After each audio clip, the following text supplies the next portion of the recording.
আসসালামু আলাইকুম প্রিয় শিক্ষার্থীরা, সবাইকে স্বাগতম জানাচ্ছি টেকনিক ইজি এডুকেশনের পক্ষ থেকে। আমি হাবিবুল্লাহ।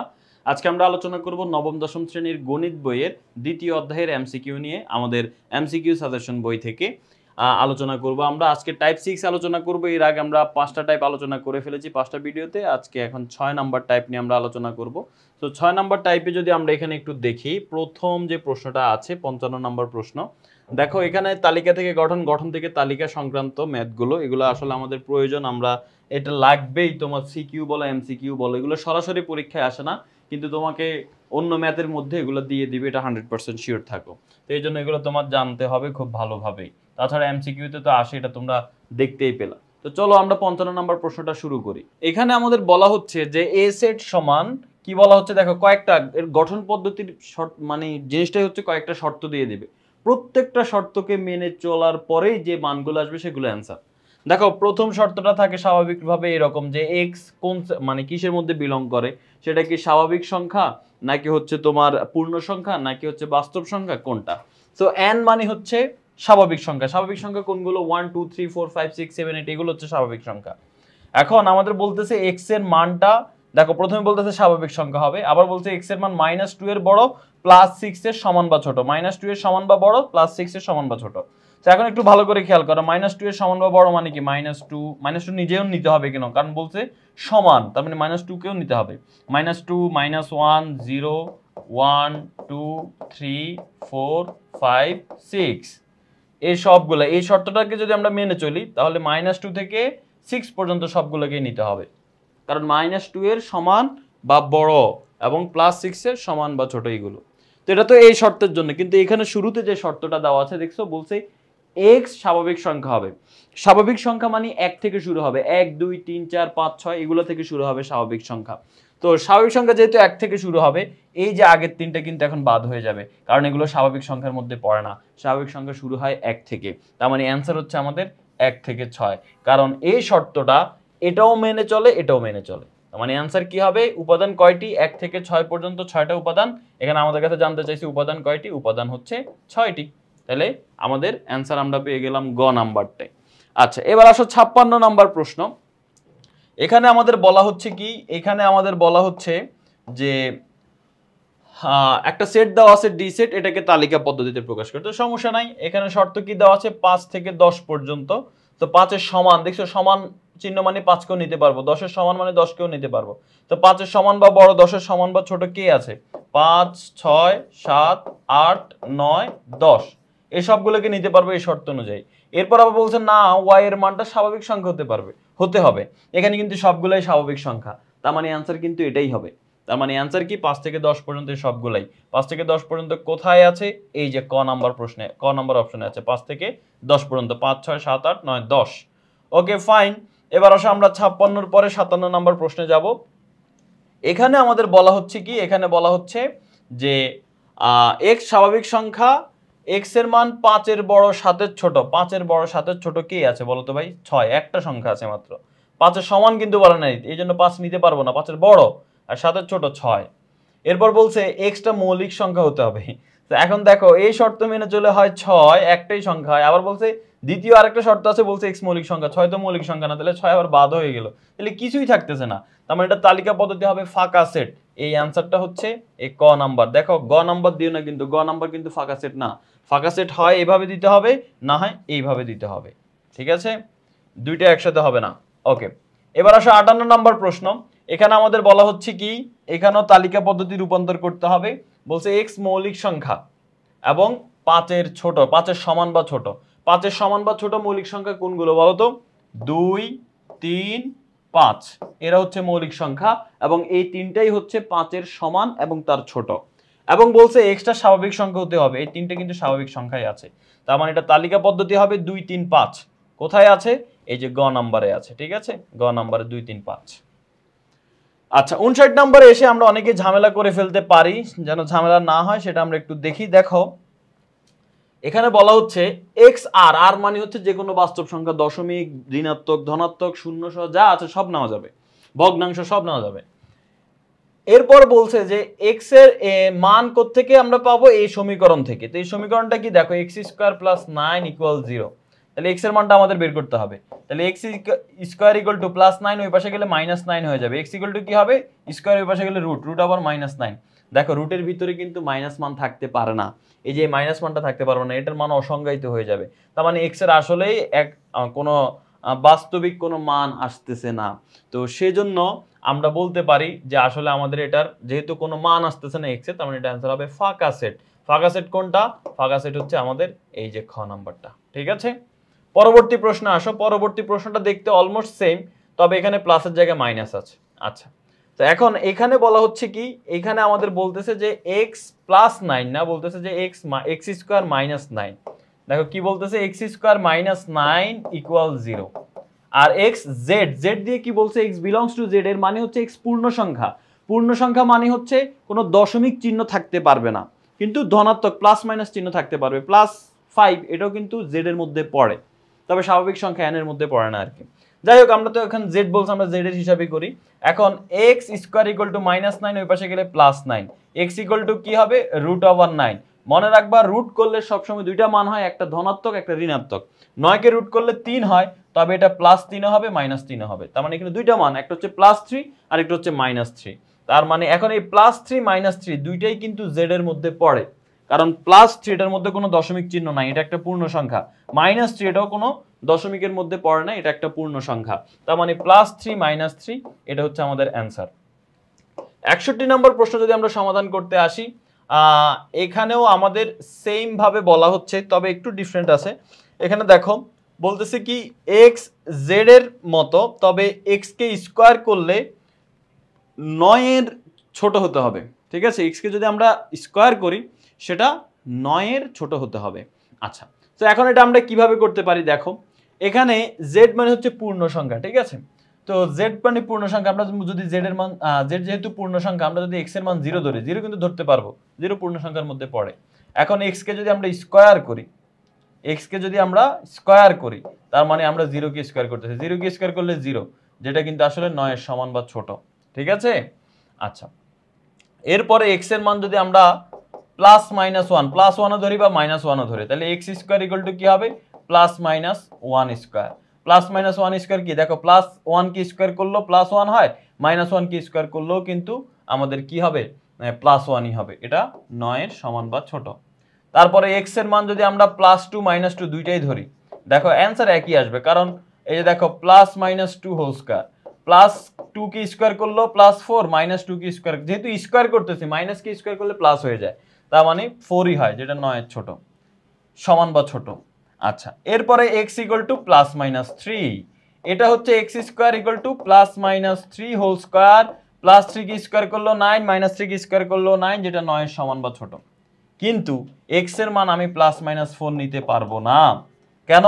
কারণ x স্কয়ার ইকুয়াল টু হয়ে যাবে +-4, +-4 কি স্কয়ার করলে হবে 16, 16 কিন্তু 9 এর সমান বা ছোট নয়, 16 বরং 9 এর সমান বা বড়। তার মানে আমরা +-4 থেকে আর কিচ্ছু নিতে পারবো না, +-5, 6, 7 নিতে পারবো না, শুধুমাত্র আমরা এই সংখ্যাগুলো নিতে পারতেছি। x এর কি নিতে পারতেছি, 0, +1, -1, +2, -2, +3, -3, শেষ। এই সংখ্যাগুলো হচ্ছে আমাদের অ্যান্সার। এগুলোকে স্কয়ার করলে 9 এর সমান বা ছোট হয় এবং এরা পূর্ণ সংখ্যা। তো এটা হচ্ছে আমাদের অ্যান্সার, -3 থেকে +3 পর্যন্ত। অপশনে আছে ইয়েস। ঘ নাম্বারটা দেখো, ঘ নাম্বার অপশনে বলা আছে এই যে -3 থেকে +3 পর্যন্ত, এই সবগুলো পূর্ণ সংখ্যাকে যদি আমরা স্কয়ার করি তাহলেই এটা হচ্ছে সম্ভব। আচ্ছা, এবার আসো 62 নাম্বার প্রশ্ন। 62 নাম্বার প্রশ্ন যদি আমরা সমাধান করতে যাই, এখানে বলা হচ্ছে x কে স্কয়ার করলে 15 এর বড় হতে হবে।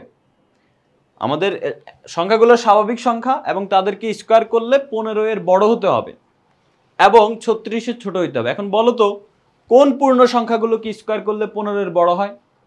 পূর্ণ সংখ্যা না, কোন স্বাভাবিক সংখ্যা? স্বাভাবিক সংখ্যা মানে মাইনাস হতে পারবে না, 1, 2, 3, 4, 5, 6 এগুলো হচ্ছে স্বাভাবিক সংখ্যা। তো এখন কোন স্বাভাবিক সংখ্যাগুলো কি স্কয়ার করলে 15 এর বড় হয়? 1 কে স্কয়ার করলে 1ই হয়, 15 এর বড় না। 3 কে স্কয়ার করলে 9, 4 কে স্কয়ার করলে 4 থেকে 1, 2, 3 কে স্কয়ার করলে 15 এর বড় হয় না, 4 কে স্কয়ার করলে 15 এর বড় হয়। তার মানে 4 কে যদি আমি স্কয়ার করি 15 এর বড়, 5 কে স্কয়ার করলে 15 এর বড়, 6 কে স্কয়ার করলে 15 এর বড়, 7 কে স্কয়ার করলে 15 এর বড়। তার মানে 4 5 6 7 এভাবে চলতেই থাকবে, সামনে যত মানই আসুক তাদেরকে স্কোয়ার করলে 15 বড় হবে। তাহলে আমরা প্রথম শর্ত থেকে এই মানগুলো পাই, মানে অসীম একটা মান পাই। আচ্ছা, দ্বিতীয় শর্তে বলছে এদেরকে কিউব করলে 36-এর ছোট হইতে হবে। এখন দেখো তো এদের মধ্যে কাদেরকে কিউব করলে 36-এর ছোট হয়? একটাকেও না। 4 কে কিউব করলে 64 হবে, 5 কে কিউব করলে 125 হবে, আর সামনের মানগুলো কিউব করলে আরো বড় হবে। কিন্তু বলছে যে না, কিউব করলে 36-এর ছোট হইতে হবে।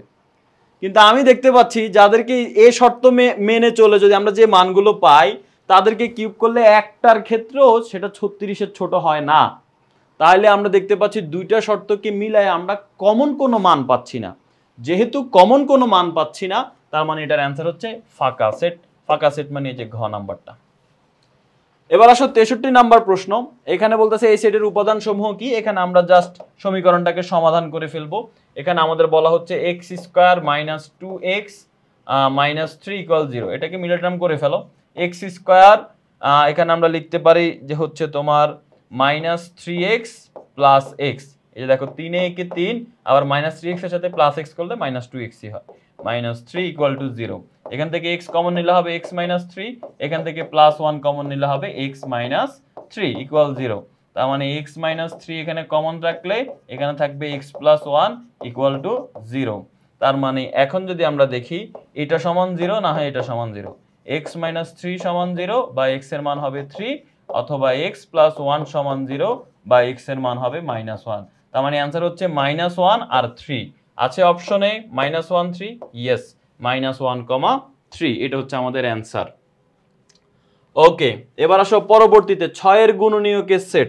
6 এর গুণনীয়কের সেট মানে হচ্ছে 6 কে কোন কোন সংখ্যা দিয়ে সরাসরি ভাগ করা যায়, নিঃশেষে বিভাজ্য করা যায়।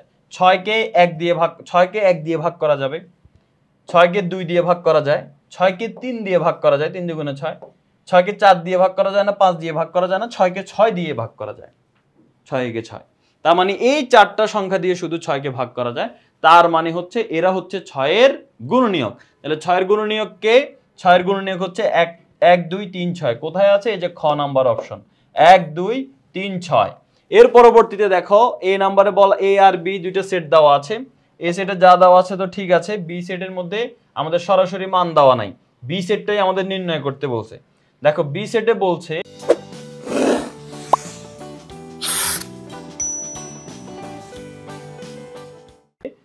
যে মানগুলো দুইটা শর্ত দেওয়া আছে। দেখো প্রথম শর্ত বলতেছে যে এক্সটা এ সেট থেকে আসবে, এই বি সেটে যে মানগুলো হবে সেগুলো এ সেট থেকে আসবে। আচ্ছা ঠিক আছে, এ সেটে যা আছে তাই হবে, কিন্তু না বলছে যে না, সাথে আরেকটা শর্ত, সেগুলো 3 এর গুণিতক হতে হবে। তার মানে দুইটা শর্তের মধ্যে প্রথম শর্তে বলতেছে যে এক্স বলতে এই বি সেটের উপাদানগুলো বোঝাচ্ছে, মানে বি সেটের যে মানগুলো হবে সেগুলো এ সেট থেকে আসবে। তার মানে এ সেটের এই যে 6 থেকে 13 পর্যন্ত মানগুলো আছে এই মানগুলো বি সেটে আসবে। এই প্রথম শর্ত এটা বোঝায়।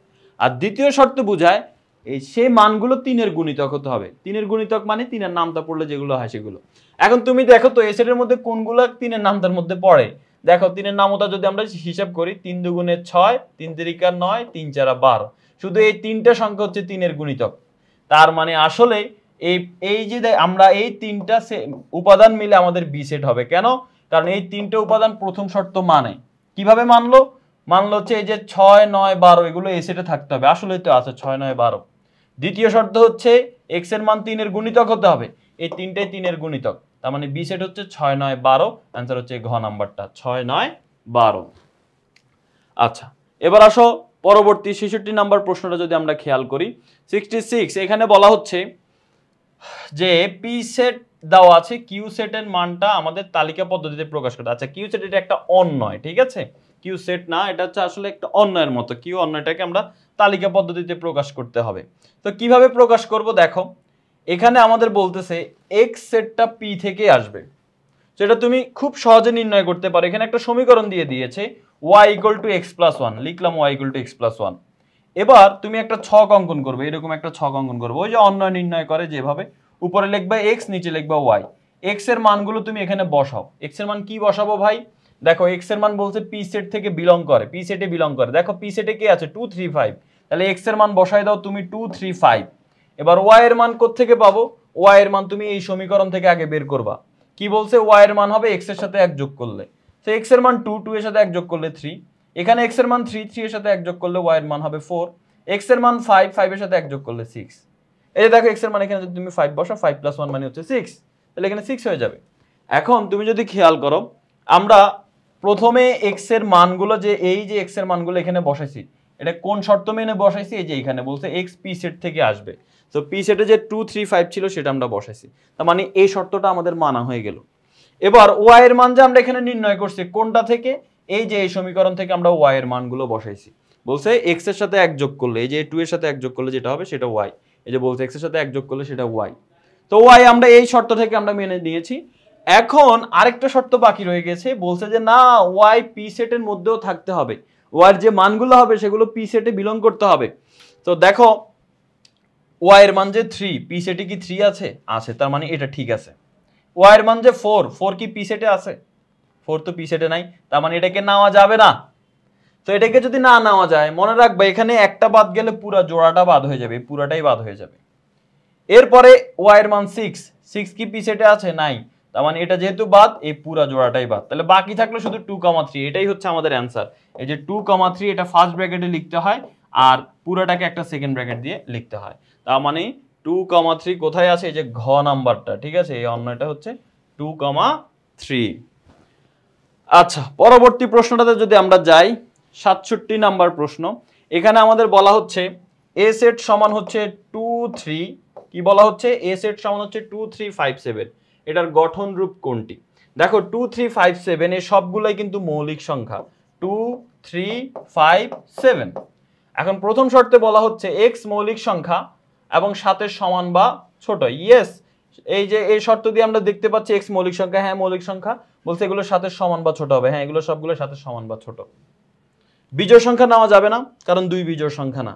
পরেরটা মৌলিক সংখ্যা বলছে, কিন্তু বলছে 11 সমান বা ছোট, 11 সমান বা ছোট হলে তো 11 কেই নিতে হবে, 11 তো মৌলিক সংখ্যা, কিন্তু উদ্দীপকে এখানে আমাদেরকে প্রশ্নে মৌলিক সংখ্যা 11 নাই, তার মানে এটা হবে না। পরেরটা দেখবা, এখানে বলছে মৌলিক সংখ্যা ঠিক আছে, কিন্তু বলছে 7 ছোট, 7 ছোট সমান কিন্তু বলে নাই, 7 ছোট বললে 7 ছোটই নিতে হবে, কিন্তু এখানে প্রশ্নে 7 ছোট না, 7 কিন্তু 7 সমান, এই জন্য শেষেরটা নেওয়া যাবে না। অ্যান্সার হচ্ছে ক। ওকে, 67 নাম্বার শেষ। এখন আমরা 68 নাম্বার, অর্থাৎ এই যে টাইপটা আমি সমাধান করছি, এই টাইপের আমাদের সর্বশেষ প্রশ্ন যেটা, সেটা নিয়ে আমরা আলোচনা করব। দেখো 68 নাম্বার প্রশ্নে বলা হচ্ছে এখানে একটা সেট দেওয়া আছে, এটার গঠন পদ্ধতি কোনটা? এখন এখানে যদি তুমি খেয়াল করো ভাইয়া, এগুলা সব সিরিয়ালে আছে, 9 এর পর 10, 10 এর পর 11, 12, 13, 14, 15, তার মানে এগুলা সব আবার স্বাভাবিক সংখ্যা। হ্যাঁ স্বাভাবিক সংখ্যা, এরা 9 এর সমান বা বড়, 15 এর সমান বা ছোট। এখানে বলছে 9 এর সমান বা বড়, কিন্তু 15 এর সমান বলে নাই, 15 তো আছে, সমান বলতে হবে। তাহলে এই যে এখানে দেখতে পাচ্ছি 15 এর সমান, কিন্তু এখানে আবার 9 এর সমান বলে নাই, 9 এর সমানও কিন্তু আছে, তো 9 এর সমান কিন্তু আমাদের নিতে হবে, তার মানে এটাও হবে না। লাস্টেরটা দেখো, 9 এর সমান বা বড়, 15 এর সমান বা ছোট। ইয়েস, অ্যান্সার হচ্ছে ঘ নাম্বারটা। তাহলেই আমাদের এটা হয়ে গেল গঠন পদ্ধতি। তো আশা করি বুঝতে পেরেছো কিভাবে আমরা তালিকা থেকে গঠন, গঠন থেকে তালিকাতে রূপান্তর করতে পারি সেটের ক্ষেত্রে, এবং অন্বয়ের ক্ষেত্রেও আমরা আজকে অন্বয়েরও একটা দেখেছি। সো এইভাবে যদি তুমি এগুলো ভালোভাবে আয়ত্ত করতে পারো, এমসিকিউতে তোমার তো হেল্প হবেই, পাশাপাশি বড় ম্যাথগুলো করতে গেলে, ক নাম্বার করতে গেলে, সংক্ষিপ্ত প্রশ্ন করতে গেলেও তোমার কাজে দিবে, অবশ্যই কাজে দিবে, কারণ তোমাকে সব সময় সবকিছু তালিকাতে দিবে না, গঠন পদ্ধতিতে দিয়ে দিবে, তোমাকে তালিকাতে রূপান্তর করে নিতে হবে। তো এটা না জানলে তুমি অনেক পারা জিনিসও কিন্তু ভুল করে আসবে। তুমি হয়তোবা পাওয়ার সেট নির্ণয় করতে পারো, তুমি হয়তোবা ডোমেন রেঞ্জ নির্ণয় করতে পারো, কিন্তু গঠন থেকে তালিকাতে রূপান্তর করতে না পারলে তুমি ধরা খেয়ে যাওয়া যদি প্রশ্নে গঠন পদ্ধতি দিয়ে দেয়। এই জন্য তোমাকে গঠন থেকে তালিকা, তালিকা থেকে গঠনের রূপান্তরের নিয়মগুলো ভালো করে জানতে হবে। তো সবাই ভালো থাকো, সুস্থ থাকো। পরবর্তীতে আমরা আমাদের টাইপ 7 নিয়ে আলোচনা শুরু করব। আল্লাহ হাফেজ, আসসালামু আলাইকুম রহমতুল্লাহ।